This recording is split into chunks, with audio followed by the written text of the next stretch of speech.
Donc nous accueillons à présent Monsieur Bastien Dru, docteur en économie et responsable des études et la stratégie chez CPR Asset Management, qui nous parlera de politique monétaire.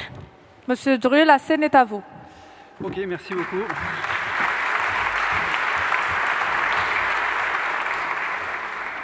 Bonjour à tous.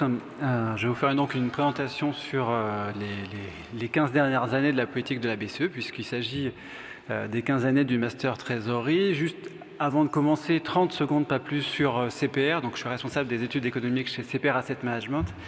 CPR Asset Management, c'est une filiale indépendante du groupe Amundi, ce qui permet de bénéficier d'une force de frappe d'un très grand groupe, le groupe Amundi, et en même temps de rester très agile dans sa gestion, puisqu'on est complètement indépendant dans notre gestion. Juste quelques chiffres, CPR, ça a plus de 30 ans, on a 130 collaborateurs. Au 30 juin 2023, on avait 58 milliards d'euros sous gestion, dont 15 milliards en solutions de trésorerie. Et ces solutions de trésorerie, elles vont du 1 jour au 12 mois, et elles sont labellisées ISR. Voilà, là j'arrête de parler de CPR maintenant. Alors quand on m'a proposé d'intervenir sur les 15 dernières années de la politique de la BCE pour les 15 ans du Master, j'ai trouvé que c'était une excellente idée.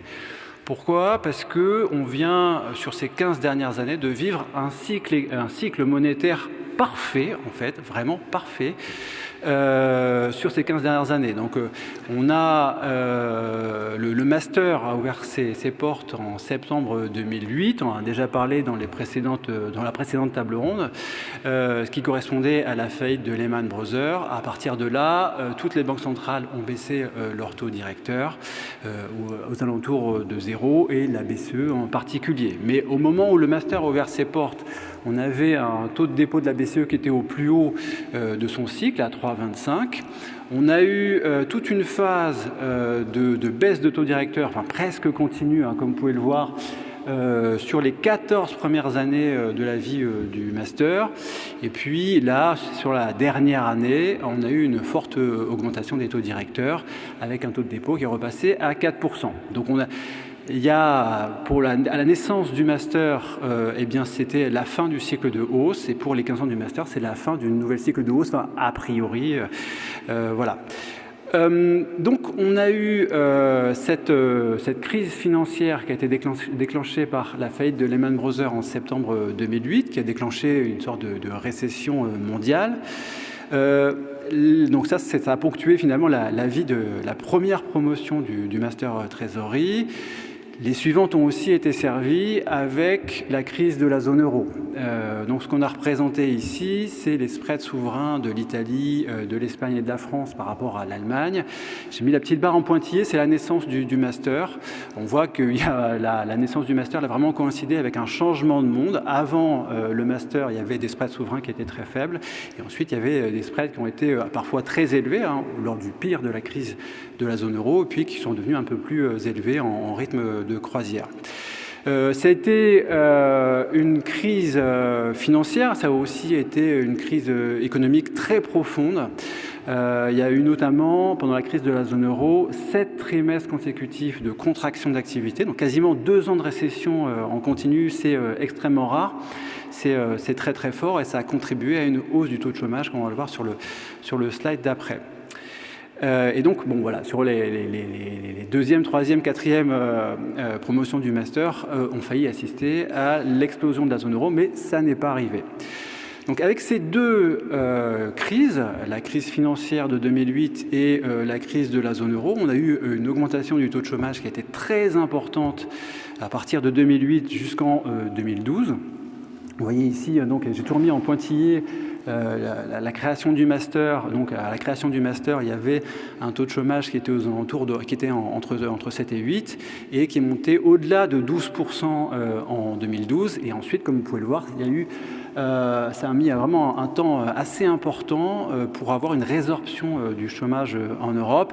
Et ça a été vraiment, ça a fortement pesé sur la demande des ménages. Et c'est ça aussi qui a contribué à l'inflation faible qui a marqué toute la décennie 2010. Alors, ce qu'on a représenté ici, c'est l'évolution de l'inflation sous-jacente en zone euro. L'inflation sous-jacente, c'est quoi? C'est juste l'inflation auquel on va retirer les composantes énergie et alimentation. Donc ça, c'est représenté en vert. Et ce que vous voyez cette fois-ci en pointillé, ça représente la cible de 2% d'inflation de la Banque centrale européenne. On n'était pas très loin jusqu'en 2010, et puis après, à partir de 2010 jusqu'en 2020, même 2021, on a eu une inflation sous-jacente qui a été très faible. En moyenne, c'est aux alentours de 1%. Et c'est ça qui a fait, ça a amené un risque de déflation, et c'est ça qui a amené la Banque centrale européenne à adopter des politiques monétaires, ce qu'on appelle non conventionnelles. Donc la plus gentille, la plus simple, c'est la forward guidance. Ensuite, il y a eu les taux négatifs. On a eu le quantitative easing, c'est-à-dire des achats de titres de la Banque centrale, et puis on a aussi eu les TLTRO. Donc c'est pour ça que on a eu des taux bas sur les 14 premières années de la vie du master. Et puis tout a changé pour la 15e promotion du master. Donc là j'ai mis le même graphique, j'ai juste mis 2 ans de plus à la fin. Donc c'est toujours l'inflation sous-jacente en zone euro. Comme vous pouvez le voir, l'inflation sous-jacente, elle a dépassé les 5%. C'était juste jamais arrivé depuis la création de la zone euro. Pour l'inflation totale, dans laquelle on prend l'énergie et l'alimentation, l'inflation elle a touché 10%. Et cette très forte poussée de l'inflation, donc qui a été accélérée qui a été initiée, on va dire, par l'invasion de l'Ukraine par la Russie, par la crise énergétique. On a aussi eu des problèmes dans les chaînes d'approvisionnement. Et bien cette inflation qui a très fortement augmenté, elle a amené la Banque centrale européenne à revenir à une politique de hausse de taux à laquelle on a pu assister sur l'année qui vient de s'écouler. Donc si je reviens à mon graphique de départ, qui est ici à gauche, on pourrait résumer les 15 années de la vie du master en disant que les 14 premières années, on a eu des taux bas. Et j'ai même fait un calcul pour vous, le Ribor 3 mois sur les 14 premières années de la vie du master, il a été en moyenne à 0,24%, c'est-à-dire des niveaux très bas. Et depuis, il a très fortement augmenté avec la politique de hausse de taux de la Banque centrale européenne. Donc ça, on est amené maintenant à avoir des taux élevés pendant une période prolongée. Je vais essayer d'y venir dans les slides qui vont suivre. Et puis, donc ça, c'est à gauche un volet de la politique monétaire de la BCE, la politique de taux. Dans la politique de la BCE, il y a aussi la politique de bilan. On a vu qu'il y avait eu le quantitative easing, qu'il y avait eu les TLTRO. Donc le bilan de la BCE a très fortement augmenté. C'est ce que j'ai représenté ici sur le graphique de droite, qui représente la taille du bilan de la BCE en pourcentage du PIB de la zone euro. À la naissance du master, on avait donc 15% du PIB de la zone euro, c'est monté jusqu'à 70%, et puis là on est revenu de thèse, je crois que c'est à 50%. Je suis myope, je n'ai pas pris mes lunettes, voilà, une erreur classique. Mais donc on a maintenant devant nous un dégonflement du bilan de la BCE avec le remboursement des TLTRO et puis ce qu'on appelle maintenant le quantitative tightening, c'est-à-dire le fait que la BCE elle essaie de réduire son stock de titres dans son bilan, et ça c'est quelque chose qui va contribuer à la hausse en tout cas à des taux longs un peu élevés dans la durée. Alors ces dernières années, elles ont été marquées par des crises en cascade. Donc on a déjà abordé pas mal de ces crises dans la table ronde précédente. On a eu la crise Covid en 2021, espérons que ça ne revienne pas. On a eu la crise énergétique, donc très marquée, surtout en Europe, à partir de 2022, qui a été causée par la guerre en Ukraine. On a une crise démographique. On voit que les pénuries de main-d'œuvre se multiplient un petit peu partout. On a une crise climatique qui s'est vraisemblablement aggravée en toile de fond ces dernières années. Et puis on a pu voir des pénuries en tout genre. Et là, on voit que finalement, la dynamique économique n'est plus vraiment la même par rapport aux 15 années qui viennent de s'écouler, parce qu'on a vécu donc entre, on va dire, 2008 et puis 2020-21, vraiment une faiblesse de la demande qui crée une inflation faible. Et maintenant, on a plutôt des chocs de demande qui créent des pressions haussières sur les prix. Alors, je vous ai parlé des 15 années qui viennent de s'écouler. Je vais essayer de vous parler des 15 prochaines années. Alors, c'est très ambitieux, évidemment. Je ne vais pas faire des prévisions sur là où seront les taux directeurs dans 15 ans. J'en sais rien du tout. Mais je vais essayer d'aborder 5 pistes qui vont pouvoir jouer un rôle sur l'évolution de l'inflation en zone euro et puis donc de la politique monétaire de la BCE. La première piste, c'est la démographie. Donc, on a beaucoup parlé, lors de ces dernières années, de la grande démission. La grande démission, c'est des personnes qui ont réfléchi pendant la crise Covid au sens de leur emploi, qui ont quitté leur emploi pour en prendre un autre. Ça a existé, et je ne vais pas du tout nier ça. En revanche, je pense que c'est l'arbre qui cache la forêt, et la forêt, c'est les évolutions démographiques. Ce qu'on a représenté sur ce graphique ici, c'est l'évolution de la population en âge de travailler dans la zone euro. Alors la population en âge de travailler, c'est les 15-64 ans. Hein. C'est la définition de l'OCDE, ça n'a rien à voir avec la réforme qu'il y a pu y avoir récemment. Et ce qu'on peut voir sur ce graphique, c'est que déjà depuis 10 ans, il y a une baisse de la population en âge de travailler dans la zone euro. Et là, j'ai mis une petite flèche là où on se trouve aujourd'hui. Et à droite de la flèche, c'est ce qui va arriver d'ici 2030 selon les Nations Unies. Eh bien, cette contraction finalement du nombre de personnes disponibles pour travailler, elle s'est accentuée en 2022-2023, elle va continuer à s'accentuer. Pour chiffrer ça, c'est actuellement 1 million de personnes qui quittent le marché du travail en zone euro chaque année. Et dans quelques années, ça sera 1,5 million de personnes qui quittent la population en âge de travailler chaque année. Donc ça va mener à des pénuries sur le marché du travail. On y assiste déjà. Donc un renforcement du pouvoir de négociation des employés et donc des tensions salariales et donc un peu plus d'inflation. Ça, c'est la première piste, la piste de la démographie. La deuxième piste, c'est la piste du prix de l'énergie. Ici, ce que j'ai représenté, c'est l'évolution du prix de l'électricité sur les marchés de gros en Europe depuis, on va dire, une vingtaine d'années. Vous voyez que les prix ont évolué dans un certain, dans une petite fourchette jusqu'à 2022. Les prix de l'électricité ont explosé avec l'invasion de l'Ukraine par la Russie. Et puis après, ça s'est un petit peu normalisé. L'Europe a trouvé de nouveaux fournisseurs, la Norvège, le Qatar en ce qui concerne le gaz.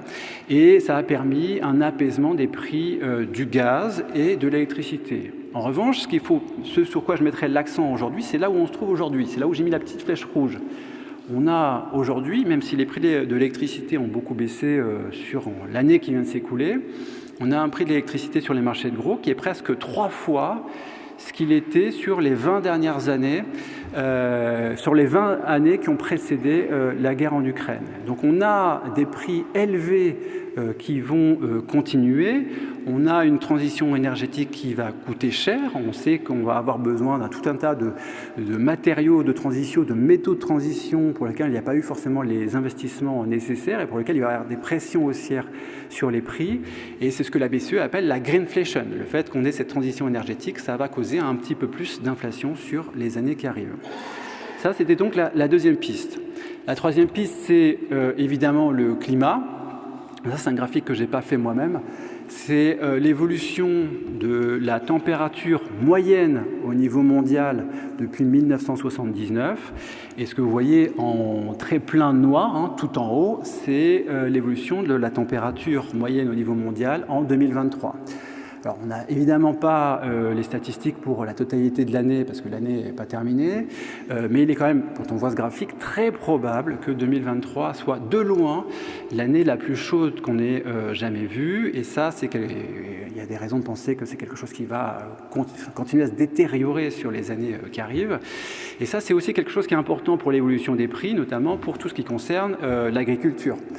Là, cette année, donc, il y a des phénomènes extrêmes comme El Niño qui font que, par exemple, le prix de l'huile d'olive, le prix du jus d'orange, le prix du riz, par exemple, eh bien, ont très fortement progressé à cause des mauvaises récoltes ici et là, à cause de phénomènes climatiques extrêmes, de catastrophes climatiques, on pourrait dire. Et à chaque fois, ça induit des chocs d'offres qui font monter les prix. Donc ça va faire partie de notre quotidien sur les années et les décennies qui arrivent. Ça, c'était la troisième piste, celle du climat. La quatrième, c'est la mondialisation. On en a parlé encore tout à l'heure. On a coutume de dire, et on aime bien répéter ça en tant qu'Européens, ne regardant pas trop souvent les graphiques, que les États-Unis ont un problème de déficit commercial avec la Chine. Mais il se trouve que nous aussi, maintenant, on a un déficit commercial avec la Chine qui est énorme. Donc pour les États-Unis, c'est 400 milliards de dollars par an. Ici, ce que j'ai représenté, c'est le solde commercial de l'Union européenne avec la Chine. Vous voyez que ça s'est très fortement creusé à partir de la crise Covid. Alors maintenant, on est 400 milliards d'euros de déficit commercial avec la Chine. Et ce qui cause vraiment une dépendance très très forte à la Chine. Et ce qu'on évoquait dans la table ronde de tout à l'heure, c'est le risque géopolitique. Qu'adviendrait-il si la Chine envahissait Taïwan? Il y aurait vraisemblablement des relations diplomatiques qui se détérioreraient beaucoup entre l'Europe et puis la Chine. Et ça causerait des disruptions en tout genre dans l'économie européenne qui causeraient évidemment des hausses de prix. Et donc ça, c'est quelque chose qu'il faut avoir en tête pour les années qui arrivent. Alors ma dernière piste, elle est un peu liée à la quatrième, donc je triche un peu, c'est la relocalisation. On a vu ces dernières années que la mondialisation commençait à être un petit peu en panne quand on réfléchissait aux chaînes d'approvisionnement. Il y a des chaînes d'approvisionnement qui ont été complètement perturbées pendant la crise Covid. Et ce à quoi on a assisté, c'est un phénomène un petit peu nouveau, c'est vraiment un repli sur soi, vraiment un repli sur soi de chacun des partenaires dans le monde, hein, chacune des grandes puissances économiques. Donc c'est pas que la Chine, c'est aussi les États-Unis, c'est aussi l'Europe, donc chacun s'est un petit peu replié sur lui-même. Et on a pu voir assez vite les conséquences. Alors j'ai pris un exemple que j'aurais dû mettre, le graphique de gauche, j'aurais dû le mettre en gros pour qu'il soit bien visible. C'est la production d'automobiles en Allemagne depuis, je crois, 1999. Vous voyez qu'il y a eu la crise financière, il y a eu la crise de la zone euro. À chaque fois, la production automobile a baissé un petit peu, pas beaucoup. Et vous pouvez voir que pour la crise Covid, la production automobile a beaucoup baissé. Et pourquoi? C'est à cause des pénuries de semi-conducteurs. On en a beaucoup parlé ces dernières années, des pénuries de semi-conducteurs qui ont affecté la plupart des producteurs automobiles, mais pas seulement. Hein. Il y a aussi la téléphonie qui a été touchée, les constructeurs d'ordinateurs qui ont été touchés. Et ça a été causé par une demande excessive, enfin une demande qui a très fortement augmenté pour les semi-conducteurs, mais aussi des mesures de repli sur soi des différents pays. Et au pire de cette crise de ces dernières années, la production automobile en Allemagne, elle était diminuée de 50%. Donc c'est quand même pas rien, quoi. C'est quand même un gros producteur automobile, l'Allemagne. Si on prend le cas du Royaume-Uni, en 2022, il n'avait jamais produit aussi peu de voitures depuis 1956. Donc on voit que vraiment, ce repli sur soi en ce qui concerne les semi-conducteurs, eh bien, a causé des gros problèmes pour les constructeurs automobiles. On peut aussi parler de tout ce qui concerne les matières premières critiques. Les matières premières critiques, c'est des matières premières dont on a absolument besoin pour les secteurs d'avenir en Europe et pour lesquels les chaînes d'approvisionnement ne sont pas complètement sécurisées. On peut penser par exemple aux terres rares, dont on a besoin dans tout un tas de domaines de la tech.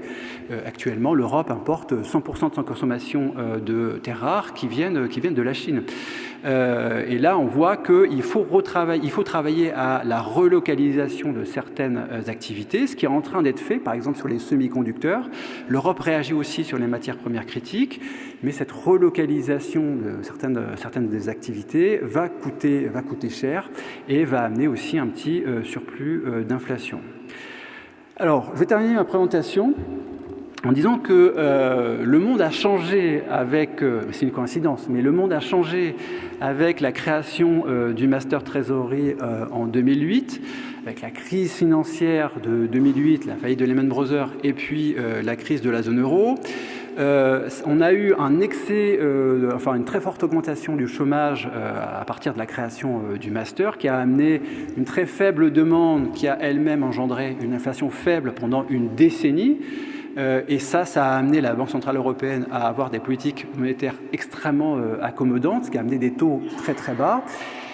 Ça, c'est pour le monde qui a changé pour la naissance du master, et le monde a probablement changé aussi à l'occasion des 15 ans du master. On a vu une accumulation de crises en tout genre, le Covid, l'énergie, Et on a vu une succession de chocs d'offres qui pèsent à la hausse sur les prix. Les prix augmentent à cause de ces chocs d'offres. Et vraisemblablement, ce qu'on a devant nous sur les 15 prochaines années, c'est des taux élevés pendant une période prolongée. Voilà ce que je voulais vous dire dans ma présentation. Merci.